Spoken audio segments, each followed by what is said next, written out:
Thanks for joining this pop-up discussion. I'm going to get us started here with a little bit of a lecture to introduce the topic, get some hopefully interesting thoughts on the table that then we can unpack together a little bit further in our discussion period. So, yeah, we're going to be talking about a very unique question. Jay McDaniel kind of provided me with these questions, and then kind of just let me go on my own to figure out how to tackle these. So this is going to be: do animals have a voice in interfaith dialogue? So not just theology of animals, not just sort of religion and animals, but a very specific topic of animals within interfaith dialogue. So we'll see what we can make of this topic. But to start off, I will just sort of kind of go through some different religious ideas about animals to kind of form a basis for how we can consider this subject, and what resources our traditions will be able to provide us with in terms of thinking about animals and the human-animal relationship. So I have a lot of pictures in here because it's always nice to get some of this religious art that is a little more sort of unorthodox. I don't see a mosaic with all these kinds of animals so often. So yeah, that's an interesting one.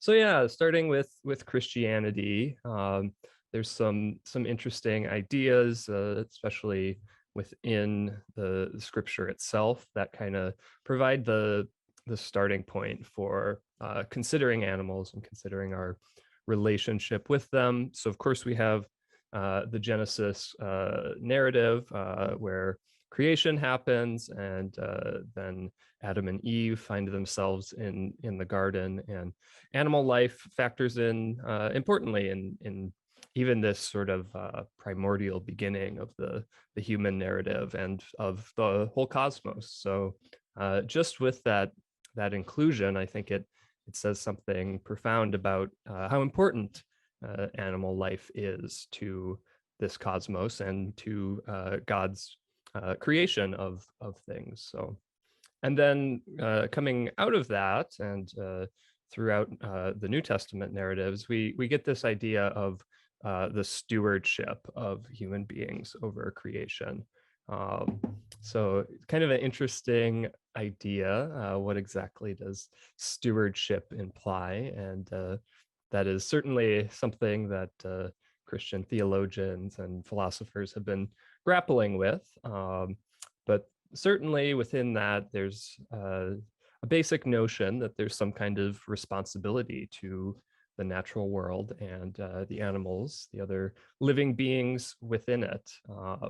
So certainly, while Jesus' pronouncements of loving thy neighbor and these sorts of big ethical takeaways from the Gospels really focus on the human realm of existence, there is things here that also give us resources for ethically considering the non-human realms, the animal realms, the natural realms, and what the right relationship could be between us as human beings and these other living creatures.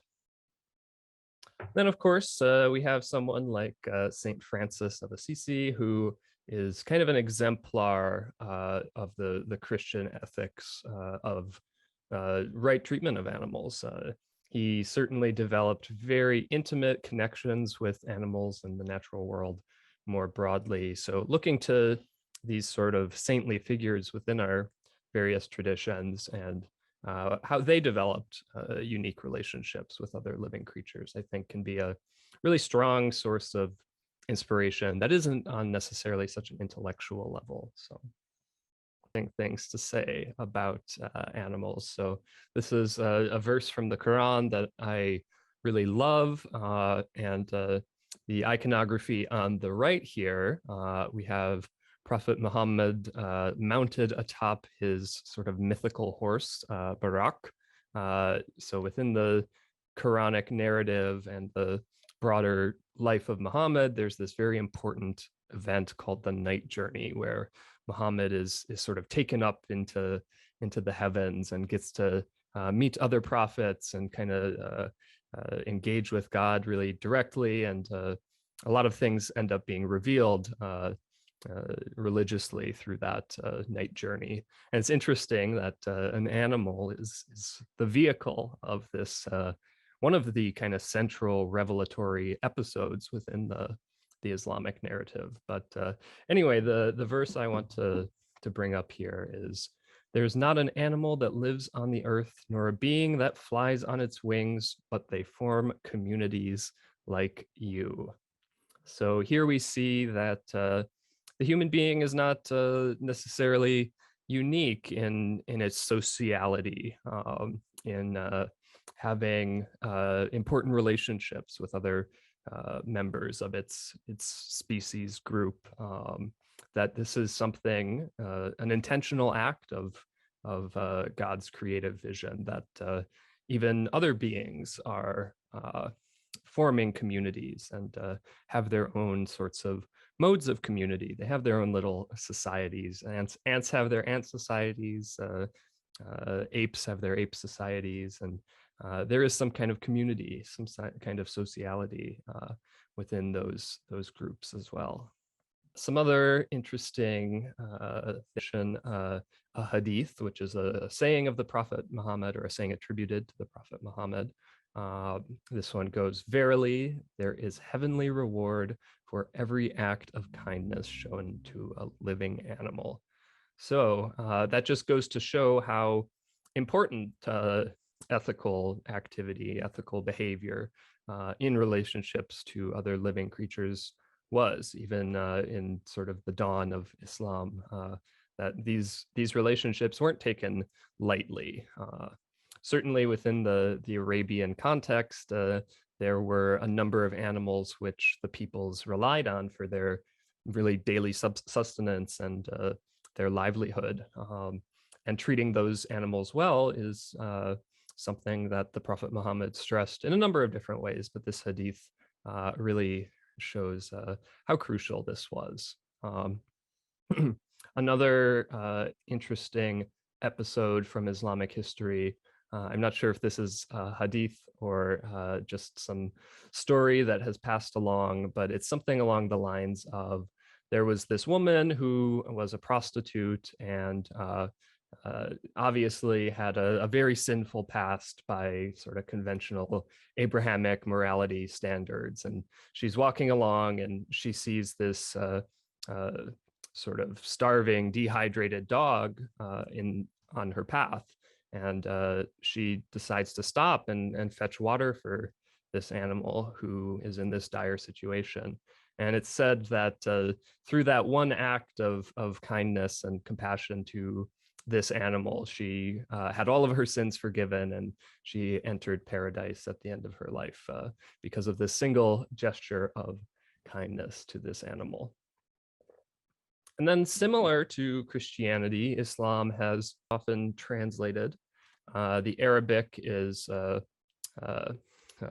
Khalifat Allah, so it's like the representative of God on earth. So the human being has some kind of special station within creation, but that station is one of responsibility to the rest of creation as sort of God's chosen creature. So that's also a source for these same kinds of ethical considerations to other beings. Buddhism, we have the Bodhisattva vow, this sort of primary ethical ideal within specifically the Mahayana tradition, I believe. But the first vow of the Bodhisattva is, "The many beings are numberless. I vow to save them all."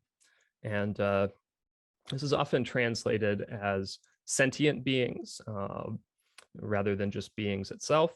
So that definitely evokes some sense of animals and these other sort of living, conscious creatures within our world. But it's interesting that in the Buddhist picture here, not only is there simply a an ethical obligation to these other creatures, but you have these sort of almost soteriological demands that even these other sentient creatures are sort of wrapped up in this world of samsara that we all find ourselves in, and the bodhisattva as the being who dedicates themselves to not only escaping samsara for themselves, but bringing others out of samsara, that animals are also included in this vision of salvation. So, moving more towards some broad theoretical concerns, I think animals and this notion of theodicy that is a hard problem within theology, especially within Abrahamic traditions. So on the right here, we have my own cat, Johnny, who just passed away last Monday due to feline leukemia disease. And so he was a very young cat. This was a very tragic and devastating kind of event. And this kind of suffering that animals can go through in this world really makes one question the mind of God and how this creation is set up. It also makes us wonder what responsibilities we have to these animal companions. So I think process theology especially gives some interesting answers here. I think the idea of realize the good possibilities within creation, but working alongside of creation rather than directing things and forcing certain events to take place. It's a helpful lens for considering what to do about the suffering of animals. And it really sets into relief the role human beings as free agents have in this cosmological scheme. God isn't going to magically fix things all on his own, but we need to, through Christian stewardship or Islamic vicegerency, really take responsibility for the well-being of our fellow creatures. And through taking that responsibility, we can work alongside God in bringing out the possibilities of well-being and right relationship between creatures. I also think about the animal-human relationship as a metaphor for the human-God relationship. So as I was worrying about my cat as he was going through these progressions of disease that, of course, made me take certain actions. I shuttled him off to the vet a number of times. I went out and got special food and medicine for him. And through his animal consciousness, he didn't really understand these actions that I was taking or what was happening to him. When he went off to the vet, it was something scary and traumatic that took place. But it was actually momentary suffering that was in service of a greater vision of his well-being. And I'm not omnipotent to simply wave a wand and make his disease go away, but I can work towards those ends. And so switching to thinking about God makes me think of the events of inexplicable suffering within our own human lives. And maybe through our own limited human consciousness, we can't understand these things with all our finitude. But perhaps behind this, we do have God as the physician, somehow working towards our greater well-being in a limited but loving way. So I think that that's an interesting metaphor to kind of play with. This pop-up is specifically about the role animals can play in interfaith dialogue.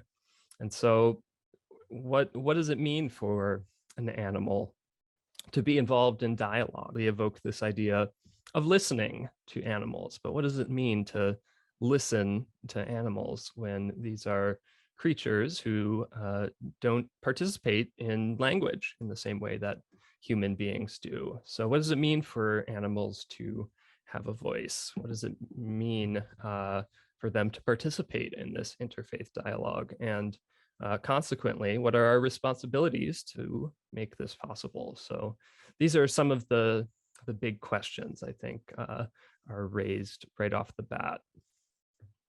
So a philosopher who I think is helpful here is the German Jewish philosopher Walter Benjamin, who very interesting character, but he has this lovely essay where he really talks about language, and he comes to some radical conclusions that language is not just human word stuff. That's a form of language, but he says that all existing things participate in language in their own unique ways. So here's a couple quotes to get us started here. All communication of mental meaning is language. Communication in words being only a particular case of human language. There is no event or thing in either animate or inanimate nature that does not in some way partake of language, for it is the nature of all to communicate their mental meanings. And certainly with the case of animals, there are plenty of mental meanings to experience. I think there's ready connections to a Whiteheadian kind of pan-experientialism or panpsychism here. All existing entities are participating in experience in their own ways. And Benjamin takes that a step further and says, insofar as they are experiencing, they are also communicating. They just have their own unique modes for communicating.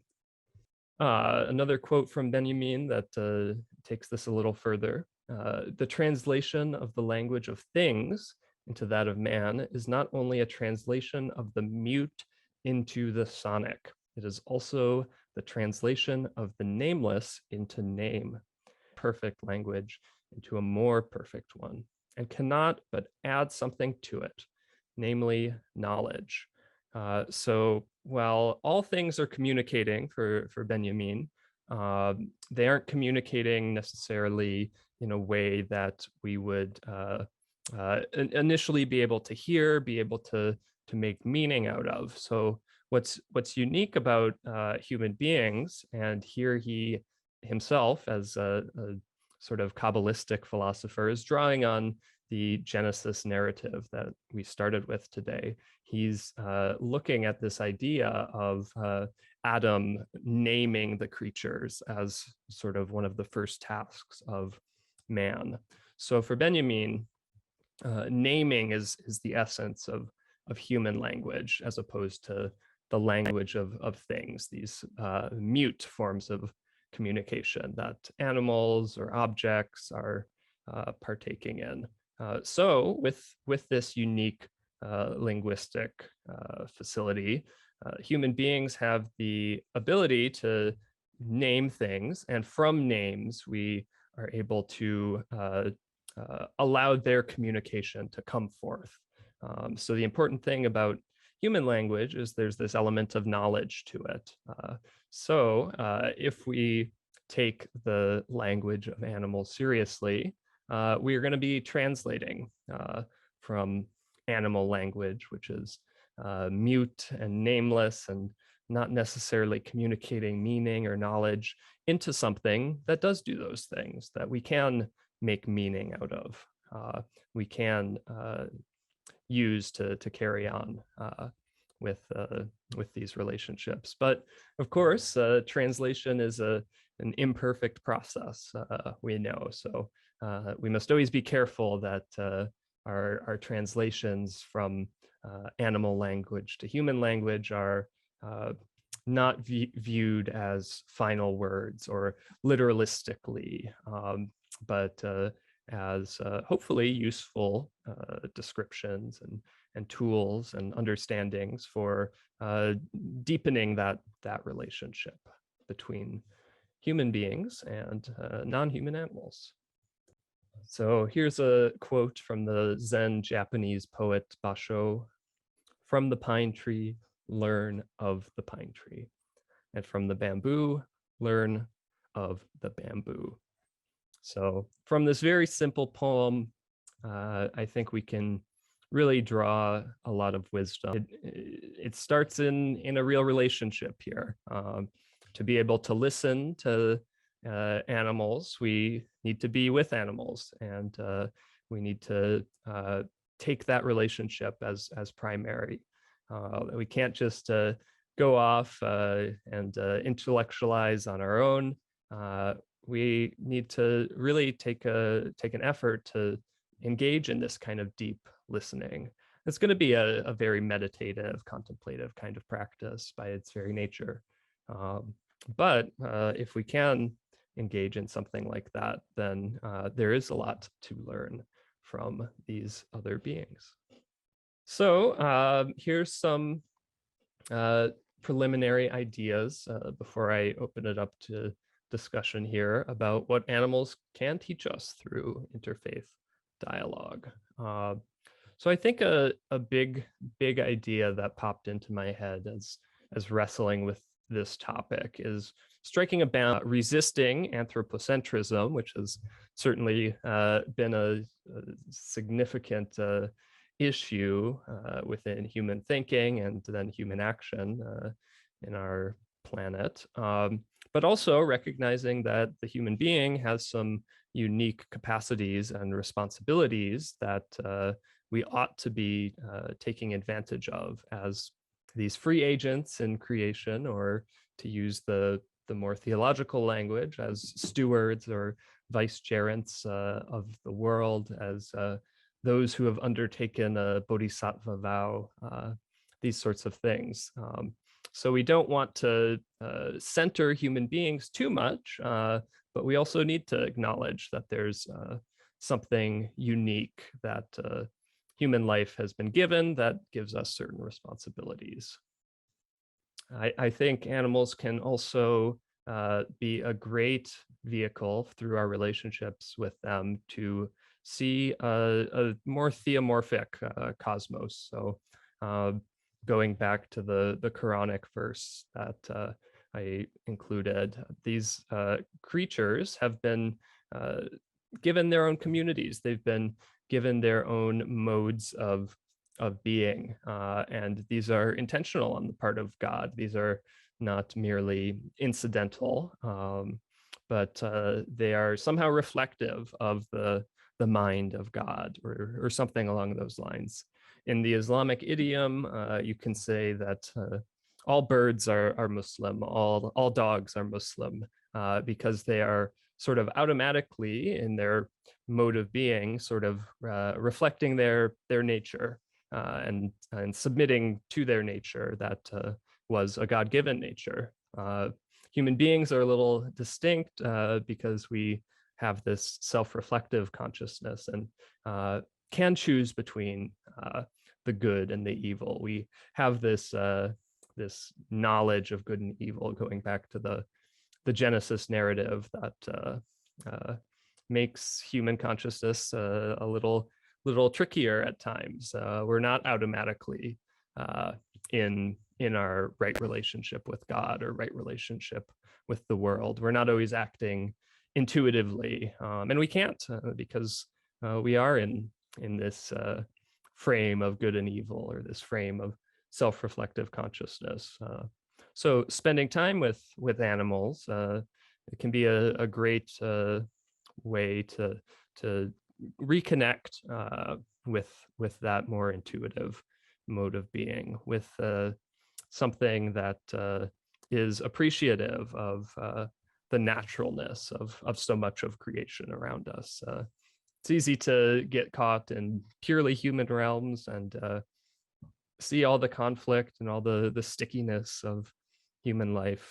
So animals can bring us back to a more immediate appreciation of the created world. So, and I think they can also help us develop a deeper appreciation of relational individuality. So animals, unlike other kinds of organisms like grass, for example, these are truly individual beings, and even the grass is, but our human perception tends to look at these sorts of things as, oh, there's a lawn. We have trouble zeroing in on a particular blade of grass and seeing an individual who, although deeply interrelated with the surrounding ecology, is still an individual. And that, again, is in some ways related to divine decision in creation and reflective of the